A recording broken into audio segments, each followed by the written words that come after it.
तुम्ही एक divine soul आहात.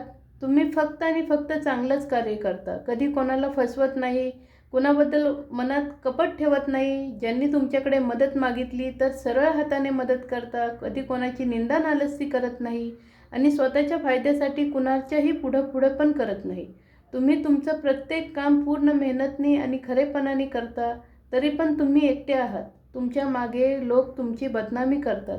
तुमच्या कामाचं क्रेडिट स्वतः घेतात. तर तुमच्याबरोबर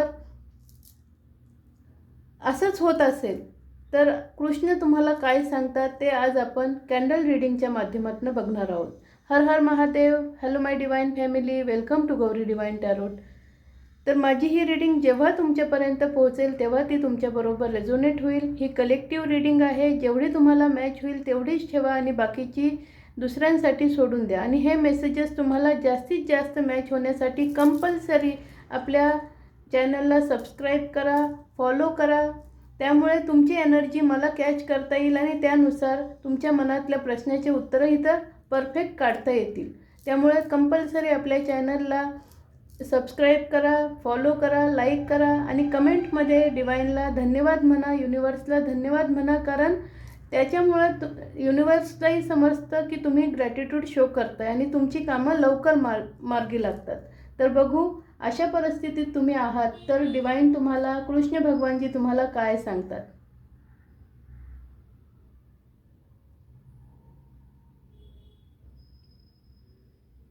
कृष्ण भगवानजी तुम्हाला सांगतात तुम्ही एक डिवाइन सोल आहात.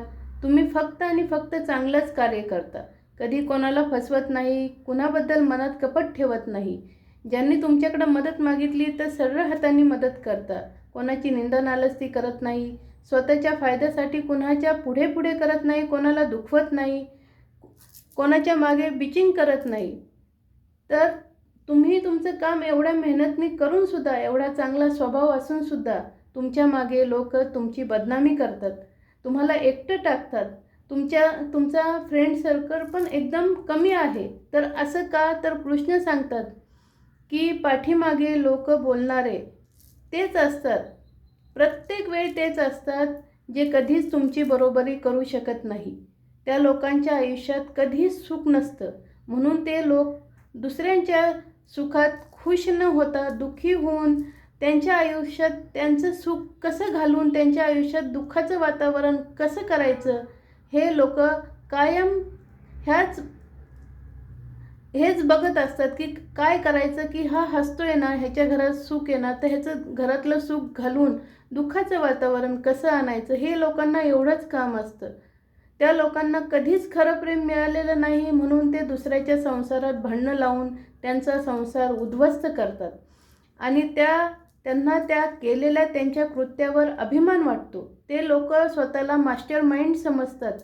ते लोक जगासमोर खोटा चांगुलपणाचा मुखवटा घालून मिरवतात, पण आतून ते पूर्ण उद्ध्वस्त झालेले लोक असतात. ते लोकांना खुश बघू शकत नाही आणि स्वतःला महान बनवण्यासाठी ते जगात खोटा मुखवटा घालून मिरवतात. ते तुमची कधीच बरोबरी करू शकत नाही. ते तुमच्यावर जळतात. म्हणून ही असली व्यक्ती, ती स्त्री असो वा पुरुष, अशी व्यक्ती तुमच्या अनुपस्थितीत तुमच्या मागे तुमच्या चारित्र्यावर शिंतोडे उडवतात. तुम्ही बावळट आहे म्हणून तुमची बदनामी करतात. कारण कर्माने ते तुम्हाला हरवण्याचे सामर्थ्य त्यांच्यात कधीच नसते.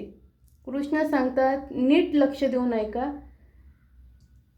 की जे लोक एखाद्या व्यक्तीच्या पाठीमागे त्यांची चुगली करतात, निंदा करतात, त्यांच्या साधेपणाला वेड्याचं नाव देऊन हसतात, गरिबाला फसवतात, गरिबाला फसवून ते स्वतःला महान समजून मिरवतात, ती व्यक्ती कधीच कोणाची सगी होऊ शकत नाही. ती व्यक्ती समोर कधी कोणाची तर पाठीमागे दुसऱ्या कोणाची असते. तिला चारित्र्य नसते. तर कृष्ण तुम्हाला सांगतात असल्या लोकांमुळे तुम्ही विचलित होऊ नका, तुम्ही दुःखी होऊ नका, स्वतःला कमी समजू नका. कारण हत्ती कुत्र्याच्या भुंकण्यामुळे कधी स्वतःचा मार्ग बदलत नाही. तुम्ही तुमच्या स्वतःच्या खरेपणावर, स्वतःच्या मेहनतवर, तुमच्या चांगल्या कर्मावर आणि देवावर पूर्ण विश्वास ठेवा. देवाला पूर्ण सरेंडर करा आणि पुढे चालत राहा. विजय 100% तुमचाच होणार. आणि ह्या असल्या लोकांच्या बोलण्याकडे तुम्ही अजिबात लक्ष देऊ नका आणि वाईट तर अजिबात वाटून घेऊ नका. कारण हे लोक पण त्यांचं कामच करतात, ते असंतुष्ट आत्मा असतात. आणि हे लोक ज्या लोकांना सांगतात ते तुमच्याबद्दल, ते लोक पण तसेच हलक्या कानाचे असतात. हे लोक पण यांच्यातलेच एक असतात.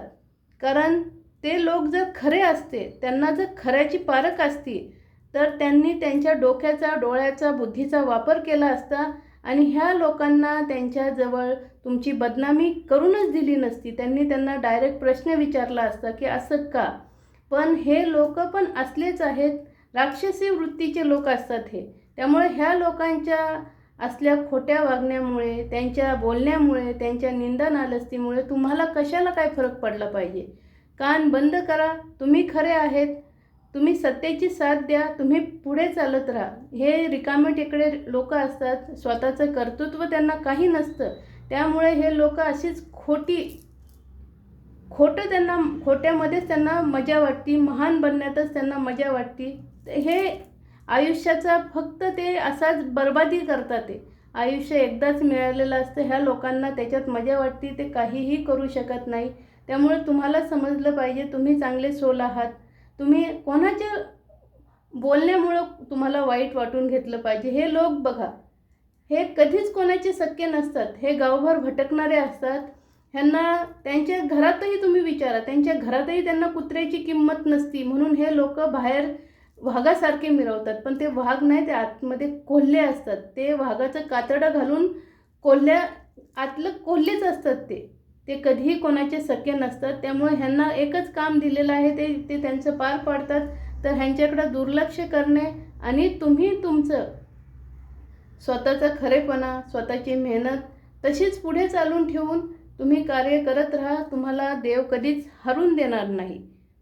आणि ह्या असल्या लोकांच्या बोलण्यामुळे तुमच्या मनाला वाईट वाटून घेऊ नका. ही तर तुम्हाला दिसत असेल आकृती, की हे लोक कधीच खुश नसतात आणि हे मरस्तोपर्यंत खुश नाही राहणार. ह्यांना देवानी जरी भरभरून दिलं जरी असलं ना, तरी हे लोकांना ना दुसऱ्याच्या ताटात बघायची सवय असते. स्वतःच्या ताटात काय आहे ते नाही. तर लोकांच्या ताटात हे कशाला, माझ्यापेक्षा जास्ती, माझ्यापेक्षा मोठं कोणी, ह्यांना ते बघवत नाही. तर ह्यांना ह्यांच्याच जाळ्यात, ह्यांच्याच करणीत, ह्यांच्याच जळण्याने जळू द्या. तुम्ही तुमचं आयुष्य हे करा. कारण हे लोक असेच मरणार आहेत. आणि त्यांनी जे केलं आहे ना, ते बुमरँग होऊन त्यांच्याकडे जाणार. आणि आज न उद्या ह्यांचा खोटेपणा देव आणि हे जग मोडून काढेल. त्यांना कुणीही त्यांच्या जवळ उभं करणार नाही. हे एकटे पडणार. त्यामुळे तुम्ही डिवाइन सोल आहात, दुःखी होऊ नका. ह्यांचं काम हे करतात, त्यांची कर्माची शिक्षा त्यांना मिळणार आहे. तुम्हाला माहिती आहे, तुम्ही सत्य आहात, चांगले आहात आणि तुमच्या देवालाही माहिती आहे. कृष्ण भगवान तुमच्याबरोबर हमेशा आहेत. ते तुम्हाला कधीच ह्या लोकांपुढे तरी कधी हरवून देणार नाही. स्वतःवर विश्वास ठेवा आणि कॉन्फिडन्सनी चाला. की एवढं समजा की हे लोक बदनामी करतात कारण हे तुमच्यासारखे होऊ शकत नाही. तुम्ही काहीतरी चांगले आहात, हे जळतात. ह्याच्यावरच तुमची मेहनत चालू ठेवा आणि ह्यांच्याकडे दुर्लक्ष करा. हर हर महादेव.